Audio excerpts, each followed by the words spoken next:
Chaque individu a une mission unique qui lui est confiée par Dieu. Par exemple, Jérémie 1, verset 5 affirme « Avant que je t'ai formé dans le ventre de ta mère, je te connaissais, et avant que tu sois sorti de son sein, je t'avais consacré, je t'avais établi prophète des nations. » Cela montre que Dieu a un plan précis pour chacun d'entre nous, pour chaque personne, et ce plan intime et personnel ne peut être transféré ou délégué à quelqu'un d'autre. Il est intimement lié à la façon dont il vous a fait et au projet pour lequel il vous a fait, puisque Dieu fait toutes choses pour un but et il vous a fait pour un but précis.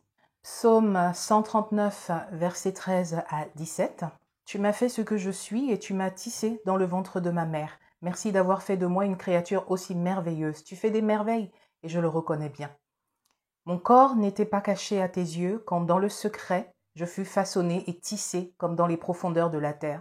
Je n'étais encore qu'une masse informe, mais tu me voyais, et dans ton registre se trouvaient déjà inscrits tous les jours que tu m'avais destinés, alors qu'aucun d'eux n'existait encore. » Nous voyons à travers ce verset que Dieu a de nombreux projets, de nombreuses pensées, de nombreux desseins à votre sujet, intimement liés avec la façon dont il vous a fait.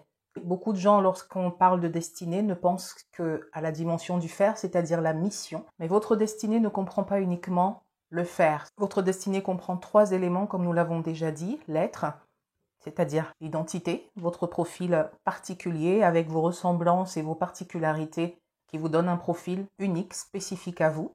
Personne d'autre ne sera exactement identique à vous. On regroupe ici ce tout qui vous rend unique et particulier. Ensuite, l'avoir. On en a parlé sous forme d'héritage, mais c'est aussi des dons spécifiques que Dieu vous donne, des capacités spécifiques que Dieu vous donne pour pouvoir accomplir votre destinée.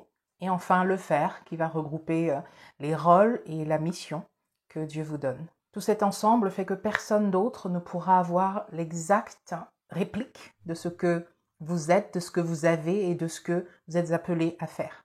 C'est pourquoi personne ne peut accomplir parfaitement votre destinée à votre place. D'ailleurs, si vous voulez en savoir plus sur la notion de destinée qu'on a traité plus en profondeur dans une autre vidéo, je vous mettrai le lien dans la description.